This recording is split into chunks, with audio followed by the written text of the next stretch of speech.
£20 for jollof rice when I can get it for £5 at Tasty.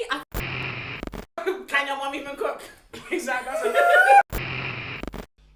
Jokes. I'm Cindy Temi. I'm Gracey Mae. I'm Ola Aweo. And we are Frobeats, your favourite Afro-pop podcast. Oh, episode 13. I did the research. All wearing black trainers. Sorosuke!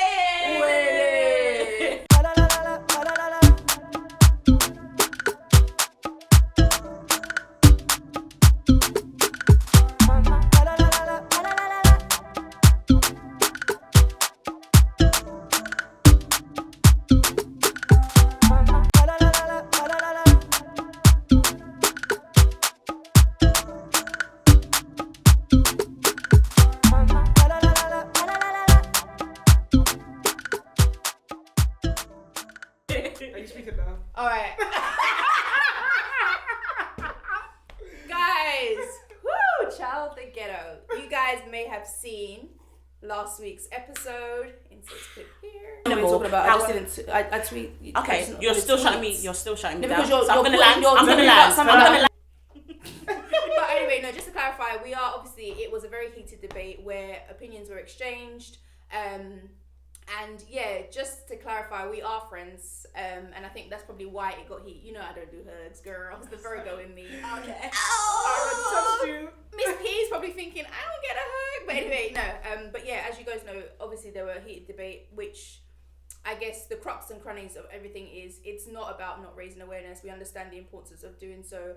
I guess it's just to understand what the significance of doing it. Yeah, and obviously I am not, you know already, even at the time we had that conversation, I had already done the part I could play in by virtue of being in the diaspora online. I think it was a case of just pushing the boundaries and trying to find out why one must, if it be Angel's advocate. Yeah, we don't work with the devil. But we are still open to comments and thoughts and whatnot. But obviously keep them constructive. Yeah. Yeah. Should we take food? Let's take food. All right. So guys, as you may or may not know, there's been a recent relaunch of a restaurant, an Afro-Fusion restaurant. Are we mentioning names? No, we don't. We are not mentioning names. Have you sponsored this podcast? No, they haven't. Better question. Your opinions could have changed. If you do, we might put you in the comments. Yeah.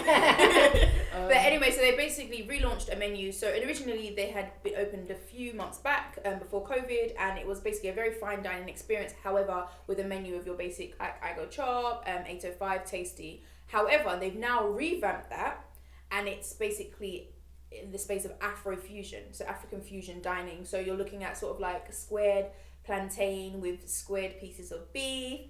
You're looking at slabs of moi moi with like mackerel on the side. You're looking at, I'm just really trying to describe it. In fact, I've got pictures. So as we're talking, they're gonna come in. You've also got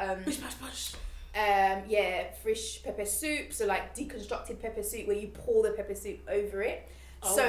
Yeah. And it was like there was an egusi fritter, which might make it very specific as to who we're not talking about. But it was, and I think they moved from being Nigerian cuisine to like West African cuisine. So there was some elements of like the egusi was supposed to be like in. Okay.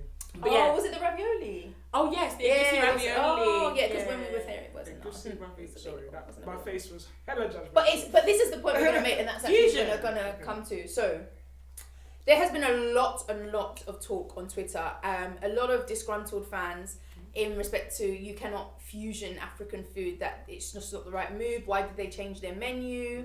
A lot of people are saying that obviously they spoke about the experience, but I think we're not going to go into actually going there. Let's just talk about the concept of African fusion food. So now my stance is that yes, sometimes it is nice to shy away from your average stew and chicken and white rice. And white rice. About my stew, baby. Yeah. And J rice. And it is nice to have your jollof rice presented with bits of flowers. And make it bright and colourful. However, I think the issue that people are going to struggle with is how far can you go away? Because we've seen...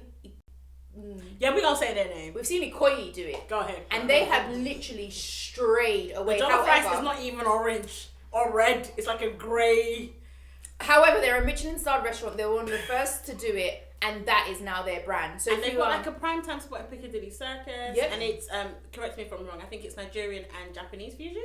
Maybe it's Chinese. Can we say Asian?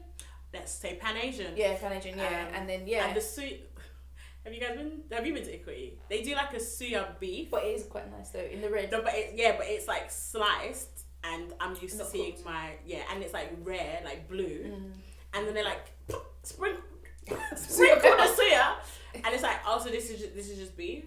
However, they are getting away with it, and one of the points I was gonna say is that even if people weren't fans of Ikoyi, in the manner of what I've seen on Twitter, the commentary allows me to think that because of people's accessibility to potentially those in charge of the establishment, allows people to sometimes be a bit over familiar with some of the comments that they make. Now, I'm not defending any brand whatsoever. I did have my own experience and I was very constructive in terms of what went down on the day.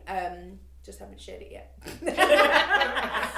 But like, I think in terms of, I am all for African fusion. I'm going to get you guys' opinions now. So I'm all for African fusion. Like, if I wanted rice and stew, I know where I need to go. I'm going to go to your average Joe's.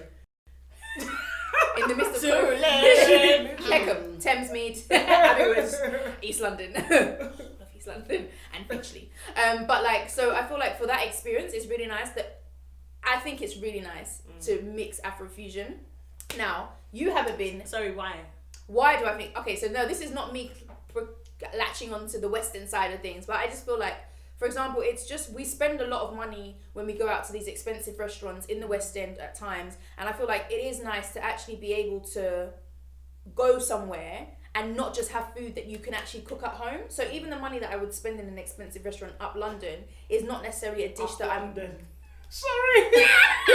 Where do you live, Cindy? Like, you just say up London. Yeah, she's in the sticks. I'm in the sticks. Are you? Yeah. Anyway. But barely London. 20 mile per hour roads with one lane open. Are we going to talk about congestion chart? That is on the Twitter timeline. We're going to talk about that. That's on the Twitter timeline. But yeah, so basically, I'm just saying that it's nice to be able to spend a little bit more money on something that I'm not going to be able to make deconstructed. So I'm just gonna ask, can you only get that with Afro-Fusion? Like, you don't know any high-end African restaurants that will give you that same elite experience? Don't tell me Shaka Zulu.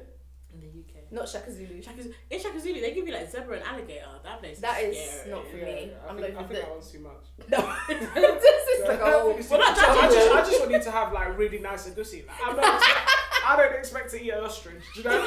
That's a bit much. Well, that is have Afro-Fusion. eggs. Exactly. Yeah. So yeah, to your point, yes. So you can only get that elite experience with a fusion restaurant at the moment, with the options we have in London. But why are we calling it a fusion restaurant? Because it could have, the fusion bit is obviously... The fusion bit is the egusi ravioli. Yeah, because even you saw the face. Pasta is not in our... Yeah. Neither was the time fettuccine. Ghanaians, they have pasta as like... They have spaghetti. Yeah. But I think even that's like a evolvement. I don't think was like... Anyone wants to comment? Yeah, go Guys in the background? It was noodles, not spaghetti. Oh, it's noodles. Everyone told me different names. Somebody said spaghetti. There's even a specific name for it. It's noodles. Okay. Sorry, so your opinion on fusion, she's up for it. Okay, so personally, I feel like, and we talked about this before in terms of how we treat restaurants in the black community. We are way too critical of what the food looks like and what the food tastes like. So too often we expect that we're going to pay for jollof rice and it's going to taste like your mum's. It's not realistic. Can your mum even cook? Exactly. That's it's going to taste like the party rice of your auntie at church when she makes it for just the people at your church. And so actually we end up in the situations where we don't want to pay £10 for a meal that actually is worth £10 but just doesn't taste the way you expect it to taste. That's the problem with the black community when it comes to restaurants, in my opinion. Now, when you then perpetuate that into thinking about things like Afro-Fusion, people are then, to some extent, I feel like they're upset because they don't know what they're going to get, rather than just being excited about the idea that it's a different experience. And so then adding to the idea that we don't have a lot of restaurants that give us the good customer service that we want alongside the good food, I feel like people are actually probably just going to Talking Drum thinking that they were going to be a...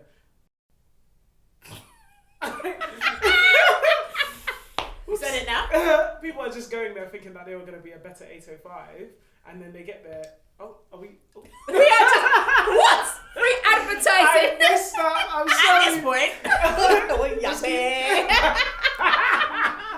But anyway, people are basically sorry guys. But anyway, welcome to the conversation. For those of you that might need to backtrack, but people are going to these. Honestly, it's hot. Are you guys gonna lose endorsements or something? I'm trying to get them.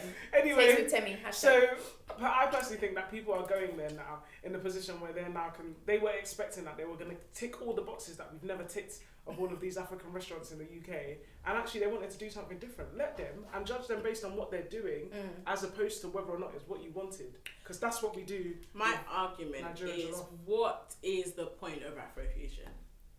Like, are we trying to convert people that wouldn't ordinarily eat African food to African food? Like, because usually they prefer the more authentic stuff with the more authentic flavors, or are we trying to have an elevated experience? And then why can't we just have like a Inish 2.0 or like 805 2.0? I mean, you said it. Right, you freed it. And if we want to have a high-end experience when it comes to African food, I feel like the reason why we haven't got a super luxury brand, even though Stork is there and there's like a few others, is because I genuinely feel like Nigerian people would be like, £20 for jollof rice when I can get it for £5 at Tasty. I feel like that's where the discrepancy is, as opposed to there not being, well, there's no demand for it. So, and for me, I haven't seen any other culture do fusion. Why are we always pandering? Asian. Where? Fusion with who? They might do like pan-Asian, so like Cosmo, where they have like a little bit of Indonesia, a little bit of China. Their food is just beige in that place. Everything is fried. What about Jimmy? Is it Jimmy? Jimmy, yeah, same thing. No, there's another one in Barking, JRB. You know I don't know.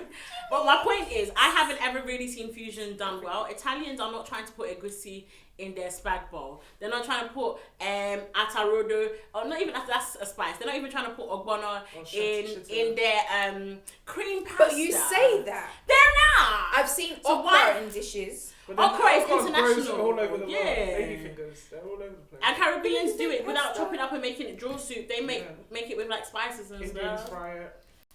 I think my point is, why are we always trying to pander? Just make good food well and people will come. But then I feel like, I do agree with that, but I do think that we have to remember how far it is, or how far Africa has to go in terms of the perception it has for the rest of the world. And sometimes maybe what they're doing is that they're trying to get ahead of that, because for too long has Africa be seen as this place that isn't cool. We've only gotten to the stage where Afrobeats is now changing the way we view the Do you know though that if we only cater to the 54 countries in Africa, it would still be fine. We have a similar palate. We're the same people that are complaining about jollof rice being too much and it not tasting like my mum's. And again, I think the jollof wars, if you want to call it that, is very superficial. Like, really and truly, if you prefer Ghanaians, you're going to have the basmati. If you prefer the long grain, you're going to have Niger. The Senegalese will still say that they own it. I think it's like at a very superficial level, because when you go to an interview in America, there's nothing else to talk about. They don't really know anything else about West Africa. Do you know what I mean? In the grand scheme of things, what is the purpose of fusion? Nothing. Nothing. Because if they want authentic African food, they're actually going to go for authentic as opposed to fusion. Fusion, you're trying to reach everybody and you miss everybody. So stick to one box. So probably more so in an environment when there's not actually a lot of people trying to take the product. And I also think with the restaurant that you specifically made, which I won't repeat, you're in a strip where there are many authentic African restaurants that are doing it well. Who are you trying to cater to? But the bougie? Maybe that's it. Maybe you're trying to be different, because how hard is it to consistently be the person that's adding to the narrative? Maybe you just want to be different. Maybe they do. Okay, should we move on? Yeah. On this week's TikTok on Twitter called Titty Tuesdays. I need to get a bar. I'm starting my OnlyFans, guys. I've started. Anyway, I'm joking. She's not. But yeah, MZ hair. MZ hair. Yes. Question mark. $sign MZ hair. But anyway, guys, this week we spoke about the new Afrofusion wave, whether it's the right way to go or whether we're pandering to the Western world. We discussed the young mum and her baby, leaving her for 6 days, and the context around that. And obviously, we briefly touched on the passing of Blessing in her nursing course in Bournemouth, and then also to finish up, we touched on. How do I forget the last one? We just spoke about it now. Colonizer. Are we colonizers? Are we black colonizers? Are we black colonizers in the sense that we want to work our socks off in the UK with all the money we've earned and then go into Nigeria and thinking we can fix the solution for our own personal benefit? I don't know. Let us know your thoughts below. Comment, share, like, subscribe, and follow us. And enter us. End SARS, end SWAT, end police brutality. Frobeats podcast on all social media platforms. I am _Gracey Mae. At Cindy Temi. At Ola Aweo. And we'll see you next week. Yeah.